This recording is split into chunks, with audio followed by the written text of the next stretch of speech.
Hi hello నమస్తే welcome to our channel. నేను సిరి.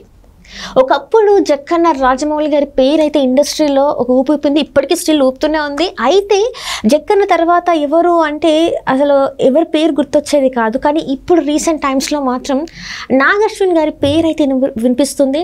అంటే రాజమౌళి తర్వాత ఆ ఇండస్ట్రీలో అంత ఘనత అంటే అంత ఖ్యాతిని పెంచుకుంది నాగశ్విన్ గారేనా? అంటే చాలా తక్కువ సినిమాలలో చాలా పేరైతే ఎక్కువ తెచ్చుకున్నారు.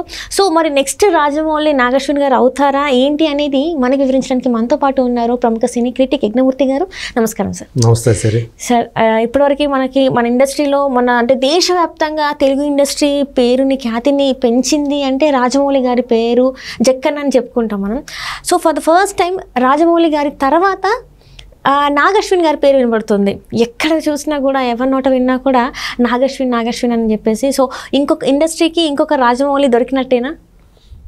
మీరు అన్నట్టు రాజమౌళి బాహుబలి సిరీసు అట్లాగే RRR సినిమాతో ఆయన ఇప్పుడు అంతర్జాతీయ దర్శకుడి కింద మారిపోయాడు.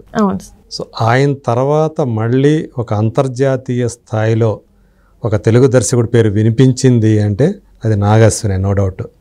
కానీ దేశవ్యాప్తంగా చూసుకున్నప్పుడు మాత్రం రాజమౌళి కాకుండా మరో పేరు ప్రముఖంగా వినిపించింది. పుష్ప డైరెక్టర్ సుకుమార్. సో ఆ పుష్ప అనే సినిమా సుకుమార్ని కూడా దేశవ్యాప్తంగా ఆయన పాపులారిటీ తీసుకొచ్చి పెట్టింది. ఆ సినిమాకి అల్లు అర్జున్ని ఆయనకి నేషనల్ అవార్డు తీసుకొచ్చిన సినిమా. అట్లాగే ఎక్కడికి వెళ్ళినా కానీ పుష్పరాజ్ అని చెప్పేసి ఆయన అంటూ ఉండటం. సో అలాంటి ఇంపాక్ట్ కలగజేసిన సినిమా అది.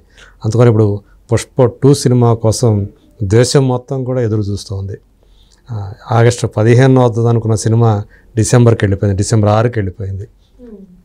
అది కొంచెం డిసప్పాయింట్మెంట్ కలిగించే విషయం. మళ్ళీ ఇంకా అంతకాలం ఎదురు చూడాలి డిసెంబర్ దాకా అనుకున్నారు అందరూ, ఫ్యాన్స్ అందరూ అనుకున్నారు. మళ్ళీ అది ఇంకొక 3 months 4 months వెళ్ళిపోయింది. అదే 2021లో అది వచ్చింది డిసెంబర్లో వచ్చి సో ఎలాంటి సెన్సేషన్ క్రియేట్ చేసిందో తెలుసు. సో కానీ అంతర్జాతీయ వేదిక మీద మాత్రం ఒకప్పుడు ఏంటంటే ఫిలిం ఫెస్టివల్స్ అవి బాగా జరిగాయి. ఆ టైంలో తెలుగు నుంచి కె విశ్వనాథ్ గారి సినిమాలు బాగా ఎక్కువగా ప్రాతినిధ్యం వహించేవి అంతర్జాతీయ వేదిక మీద, కమర్షియల్గా కాదు. అలా అప్పటికే ఎందుకంటే శంకరాభరణం అనే సినిమా చాలామంది అంతర్జాతీయ ప్రేక్షకులకు కూడా తెలుసు, అంతర్జాతీయ దర్శకులకి తెలుసు. అలాంటి గొప్ప ఆ సినిమా ఎన్నో దేశాలు తిరిగిన సినిమా, ఎన్నో ఫిలిం ఫెస్టివల్స్లో అంతర్జాతీయ ఫిలిం ఫెస్టివల్స్లో ప్రదర్శితమైనటువంటి సినిమా. అట్లా తర్వాత ఆయన చేసినటువంటి చాలా సినిమాలు అలా తిరిగినాయి. స్వాతిముత్యం కానివ్వండి, సాగర్ సంగమం కానివ్వండి, ఇట్లా. సో అది తీసేస్తే ఒక కమర్షియల్గా తెలుగు సినిమాని అంతర్జాతీయ ఖ్యాతి దక్కించింది మాత్రం RRR తోటి రాజమౌళి. సో అంతకుముందు బాహుబలి 2 అనే సినిమా కొంతవరకు వెళ్ళింది. చైనాలో కూడా ఆ సినిమా బాగా ఆడింది, జపాన్ వీటిలో బాగా ఆడింది. కానీ RRR వచ్చేటప్పటికి దానికి ఆస్కార్ విన్నింగ్, ఈవెన్ అమెరికాలో మీడియా కూడా దాన్ని సో భుజాల మీద మోసిందనమాట. ఆ సినిమా తీసిన విధానం కానివ్వండి చాలా గొప్పగా ఉంది. అందుకని దానికి ఆస్కార్ కూడా లభించింది. సో ఇప్పుడు మళ్ళీ రాజమౌళి గారి తర్వాత మళ్ళీ ఎవరు వస్తారు అలా అంతటి పేరు తెచ్చుకుంటారు అంతర్జాతీయ వేదిక మీద అంటే ఇప్పుడు నాగశ్విన్ పేరు వినిపిస్తుంది. సో ఇప్పుడు ఏంటంటే ఇదివరకు ఏంటంటే అసలు రాజమౌళికి పోటీయే లేదు అన్నట్లుగా ఉండేది. ఈవెన్ సౌత్లో కూడా ఆయన కమర్షియల్ ఆయన మార్కెట్ చేసుకునే విధానం చూసే మణిరత్నం లాంటి వాడు కూడా ఇన్స్పైర్ అయ్యాడు. సో మణిరత్నం ఎలాంటి క్లాస్ డైరెక్టరో మనకు తెలుసు. సో బాహుబలి రాజమౌళి చూపిన మార్గంలో నేను పొన్నియిన్ సెల్వన్ తీశాను, ఆ ధైర్యం వచ్చింది నాకు. అంటే అంతకుముందు పొన్నియిన్ సెల్వన్ అనే సినిమా తీయటానికి చాలామంది ప్రయత్నాలు చేశారు, మధ్యలోనే విరమించుకున్నారు. అంత భారీ బడ్జెట్ వర్కౌట్ అవ్వదని. ఎప్పుడైతే బాహుబలి ఆ సిరీస్ వచ్చిందో సో మణిరత్నకు ధైర్యం వచ్చింది, ఆ నిర్మాతలకు ధైర్యం వచ్చింది. సో మనం కూడా ఈ సినిమాని తీయచ్చు అని చెప్పేసి అట్లా ఒక రూట్ అనేది ఒక మార్గాన్ని రాజమౌళి వేశాడు, ఒక బాట వేశాడు. మొట్టమొదటగా కమర్షియల్గా తెలుగు సినిమాని సరిహద్దులు దాటించేసి దేశం మొత్తానికి పరిచయం చేశాడు. ఆ తర్వాత అంతర్జాతీయ స్థాయిలో పరిచయం చేశాడు.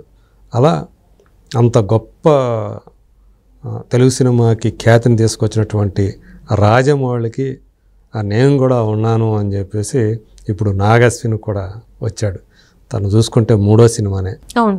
సో మొట్టమొదటి ఒక చిన్న సినిమా శేఖర్ కమ్ముల దగ్గర అసిస్టెంట్ డైరెక్టర్గా పనిచేసినటువంటి అతను అతను చెప్పినటువంటి లైన్ నచ్చి అప్పుడే వాళ్ళు కూడా స్వప్న దత్, ప్రియాంక దత్ కూడా ఒక మీడియం బడ్జెట్ సినిమాలు, ఒక ప్రయోగాత్మక సినిమాలు తీస్తూ వస్తున్నారు. వాళ్ళు ప్రొడ్యూస్ చేస్తూ వస్తున్నారు. వాళ్ళ నాన్నగారు అశ్విని దత్ గారు పెద్ద పెద్ద స్టార్లతో సినిమాలు తీశారు. వీళ్ళు వచ్చేటప్పటికి వాళ్ళ టేస్ట్కి తగ్గట్టు అలా సినిమాలు తీసుకుంటూ వస్తూ ఉన్నారు. అట్లా వాళ్ళకి ఆ కథ నచ్చి ఆ ఎవడే సుబ్రహ్మణ్యం అని నానితోటి ఆ సినిమా తీయటం, అందులో విజయ్ దేవరకొండ సెకండ్ లీడ్గా చేయి. సో దాంతో ఆ సినిమా కథను కానీ అతను ఆ తీసిన సన్నివేశాలు కానీ అంటే ఒక జీవిత సత్యాన్ని అతను చెప్పిన విధానం వాళ్ళ జనాలకి బాగా, ప్రధానంగా క్రిటిక్స్కి బాగా నచ్చింది. దాని స్థాయిలో అది విజయవంతమైంది. సో ఆ తర్వాత ఏకంగా తన 2వ సినిమాకే మహానటి సావిత్రి ఆమె బయోపిక్ తీయాలని సంకల్పించడం, అది చాలా కత్తి మీద సాము లాంటిది. ఏమాత్రం అటు ఇటు అయినా కానీ సో చాలా తీవ్రమైనటువంటి విమర్శలు ఎదుర్కోవాల్సి వస్తుంది ఒకవైపు. ఇంకొక వైపు సో దాన్ని చాలా బ్యాలెన్స్డ్గా ఆమె, అప్పటికి కొన్ని విమర్శలు వచ్చాయి. చాలామంది సావిత్రి గారితో అనుబంధం ఉన్నవాళ్ళు, పరిచయం ఉన్నవాళ్ళు కొన్ని సన్నివేశాలకి పెదవి విరిచిన సందర్భాలు ఉన్నాయి. ఈవెన్ జమినీ గణేష్ని తెర మీద పోర్ట్రేట్ చేసిన విధానం కొంతమందికి నచ్చలేదు, ఆయన అభిమానులకు నచ్చలేదు. సో ఈవెన్ వాళ్ళ కుటుంబ సభ్యులకు కూడా కొంతమందికి నచ్చలేదు. సో అయినప్పటికీ కూడా సో సావిత్రి గారి జీవితాన్ని తెర మీద చూస్తూ ఆమె అభిమానులతో పాటు తెలుగు ప్రేక్షకులందరూ కూడా మైమర్చిపోయారు. ఒక కీర్తి సురేష్ అని చెప్పి అప్పుడే వస్తున్నటువంటి ఒక ఆర్టిస్ట్, ఎంతోమంది పేరు పొందినటువంటి స్టార్స్ ఉన్నప్పటికీ కూడా, ఆర్టిస్టులు ఉన్నప్పటికీ కూడా ఆయన అప్పుడప్పుడే వస్తున్న కీర్తి సురేష్ని ఆ క్యారెక్టర్కి ఎంచుకొని ఆయన తీసిన విధానం, జనాల్ని కన్విన్స్ చేసిన విధానం, అందుకనే కీర్తి సురేష్కి నేషనల్ అవార్డు వచ్చింది ఉత్తమ నటిగా. అది పెద్ద అచీవ్మెంట్. అట్లా అందులో కూడా విజయ్ దేవరకొండ ఉన్నాడు. సో సమంత తను ఒక కెమెరామన్గా చేశాడు. ఆమె జర్నలిస్ట్ అయితే తను కెమెరామన్ లాగా. అలా తనేమిటో ఆ 2 సినిమాలతో ప్రూవ్ చేసుకున్నాడు. ఇప్పుడు ఏకంగా అంటే మహానటి అనే సినిమా కూడా ఆయనకి దేశవ్యాప్తంగా మంచి కీర్తి తీసుకొచ్చింది. ఇప్పుడు ఇలాంటి కల్కి లాంటి ఒక సబ్జెక్ట్ని ఆయన తయారు చేసుకోవటం, దానికి మహాభారతంతో ముడిపెట్టుకోవటం, సో దీనికి కూడా చాలా అధ్యయనం చేశాడు. మహానటికి తను ఎంత అధ్యయనం చేశాడో నాకు తెలుసు, ఎందుకంటే ఆయనతో నేను చాలా కూర్చున్నాను. వెరాజ్ ఇన్ఫ్యాక్ట్ యాక్చువల్గా మహానటికి సంబంధించి ఫస్ట్ ఇంటర్వ్యూ ఏదైనా ఇచ్చాడంటే అది నాకే ఇచ్చాడు అప్పుడు. సో నేను ఆంధ్రజ్యోతిలో ఉన్నాను అప్పుడు. సో అట్లా ఆయన ఎలా చేస్తాడు అనేది చాలా చూశాను నేను ఆయన. కాబట్టి నాకైతే ఈ కల్కి అనేది ఆయన నుంచి వచ్చినప్పుడే చాలా నమ్మకం అయితే ఉంది, ఇతను మళ్ళీ ఏదో సాధించబోతున్నాడని. కానీ ఈ స్థాయిలో తీసుకొస్తాడని మాత్రం నేను ఊహించలేదు. సో సినిమాకి చాలా కాలం క్రితమే, ఒక 6-7 నెలల క్రితమే నేను అశ్విని దత్ గారిని ఇంటర్వ్యూ చేసి ఉన్నాను నేను. సో అప్పుడే ఆయన కల్కి గురించి చెబుతూ ఆ సినిమా వస్తున్న విధానం చూసి ఆయన అప్పుడే చాలా ఎంతో ఎగ్జైట్ అవుతూ చెప్పాడు నాకు. అప్పుడే అంటే అప్పుడు ఓహో ఈ విధంగా వస్తూ ఉంది అని చెప్పేసి అనుకున్నా. కానీ వాళ్ళు దాన్ని తీసిన విధానం చూసిన తర్వాత చాలా సీన్లకి, అంటే ప్రధానంగా అశ్వత్థామ అనే పాత్రను అమితాబ్ బచ్చన్ అందులో చూపించిన తీరు ఒక స్పెల్ బౌండ్ అనమాట, అలాగా చేశాడు. సో ఇవన్నీ చూసుకుంటే అట్లాగే అతను శంభల అనే ప్రాంతాన్ని, విలేజ్ని ఆయన కల్పించిన తీరు, ఆయన విజన్ అసలు ఇలా ఉండాలని. సో అందరూ కూడా మైమరిచి ఇంకొక లోకంలోకి వెళ్తున్నటువంటి ఫీలింగ్. ఫస్ట్ హాఫ్ కొంచెం నేను కూడా డిసప్పాయింట్ అయ్యాను, ఏంది ఎలా ఉంది సినిమా, ఎంత కొంచెం బోరింగ్గా ఉంది అని చెప్పేసి అనుకున్నా. కానీ సెకండ్ హాఫ్కి వచ్చేటప్పటికి మొత్తం అదంతా కూడా ఈ ఫస్ట్ హాఫ్ని మనం మర్చిపోయాము అసలు. సో అలా కొంచెం డ్రామా పండించగలిగాడు, కొంచెం ఎమోషన్స్ పండించగలిగాడు. ఆమె పెయిన్ దీపికా పడుకునే పాత్ర ఏదైతే చేశారో సుమతి అనే క్యారెక్టర్, సో ఆమె పెయిన్ని మన పెయిన్ అనుకున్నాము. అలాగే ఆమెని అశ్వత్థామగా అమితాబ్ బచ్చన్ రక్షించాలంటే ఆ టైంకి వచ్చి ఆయన రక్షిస్తూ ఉండటం. సో మధ్యలో ప్రభాస్ వచ్చి అడ్డుకోవాలని చూస్తూ ఉంటే ప్రభాస్ను కూడా మనం తిట్టుకుంటూ ఉంటాం, ఎందుకు ప్రభాస్ ఇట్లా చేస్తున్నాడు నెగిటివ్ సైడ్ అని చెప్పేసి. అలాంటి ఇంపాక్ట్ కలిగించగలిగాడు. వేరాజ్ క్లైమాక్స్కి వచ్చేటప్పటికి కొంచెం ఆ పాత్ర కాస్త మారినట్టు మనకు కనిపిస్తుంది, ప్రభాస్ చేసింది. సో సెకండ్ పార్ట్లో ఖచ్చితంగా అతని మేజర్ రోల్ పోర్షన్ అవుట్ అయ్యి ఖచ్చితంగా ప్రభాస్కి ఉంటుందనే నమ్మకం అయితే మనకు కలిగింది. సో ఇలా ఆ సినిమాని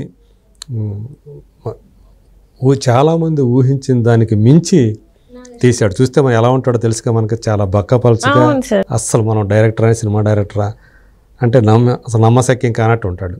కానీ అతని బుర్రలో ఉండేటువంటి తిరిగేటట్టు ఆలోచనలు ఏ స్థాయిలో ఉంటాయి అనేది కల్కి ద్వారా చూపించాడు. సో ఖచ్చితంగా అంటే తెలుగు సినిమా కేవలం ఒక రాజమౌళే కాదు, ఒక నాగశ్విన్ కూడా ఉన్నాడు. సో రేపొద్దున ఏళ్ల బాటలు ఇంకా చాలామంది వస్తారు. సో సుకుమారుడి రేపొద్దున ఖచ్చితంగా రేపు రాజమౌళి కూడా సుకుమార్ని చూసి కూడా భయపడే పరిస్థితి వస్తుంది. సో అంత అంటే తనొక్కడే కాదు, ఇంకా చాలామంది ఆయన బాటలో వస్తూ ఉన్నారు. తెలుగు సినిమా కీర్తి పతాకని ఖచ్చితంగా మరింత పైకి ఎగరేస్తూ ఉంటారు. ఇప్పుడు నాగశ్విన్ అయితే నేనున్నానని చెప్పేసి వచ్చేసాడు. రైట్, కల్కి 2 తోటి అతను ఇంకా ఎంతగా ఎన్ని సంచలనాలు సృష్టిస్తాడో మనం చూడాల్సింది.